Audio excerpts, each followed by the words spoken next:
মোহাম্মদ আনোয়ারুল ইসলাম, গ্রন্থাগারিক শেরেবাংলা কৃষি বিশ্ববিদ্যালয় এবং সাবেক মহাসচিব বাংলাদেশ গ্রন্থাগার সমিতি।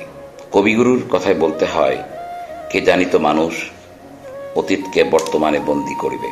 অতীতকে বর্তমানে বন্দী করার প্রয়াসে বঙ্গীয় গ্রন্থাগার পরিষদ 1925 সালের 20 ডিসেম্বর তার এক যোগসূত্র তৈরি করতে যাচ্ছেন, যেটা হবে শতবর্ষ। আমি নিজেকে বড় সৌভাগ্যবান মনে করছি যে আমি এখানে কিছু প্রাক কথন বলার সুযোগ পাওয়ার জন্য। 1925 সালের 20 ডিসেম্বর বিশ্বকবি রবীন্দ্রনাথ বঙ্গীয় গ্রন্থাগার পরিষদের প্রথম সভাপতি হন। এটা আমাদের জন্য অসামান্য গর্বের একটা বিষয়।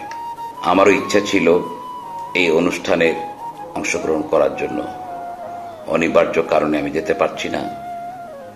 আশা করি আগামী বছর এই প্রোগ্রামের যে কোনো অনুষ্ঠানে যে কোনো দিন আমি হয়তো অংশগ্রহণ করব। বঙ্গীয় গ্রন্থাগার পরিষদের সাথে বাংলাদেশের সম্পর্ক ছিল দীর্ঘদিনের। স্মরণ করি কোভিড মহামারীকালীন বা অতিমারীকালীন সময়ে বাংলাদেশ গ্রন্থাগার সমিতি এবং বঙ্গীয় গ্রন্থাগার পরিষদ যৌথভাবে একাধিক ওয়েবিনার করেছিল।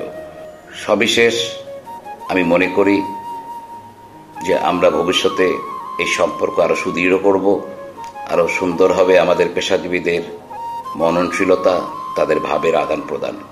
আমি এই প্রোগ্রামের শুভকামনা করি এবং বঙ্গীয় গ্রন্থাগার পরিষদের উত্তরোত্তর সমৃদ্ধি কামনা করি। ধন্যবাদ সবাইকে।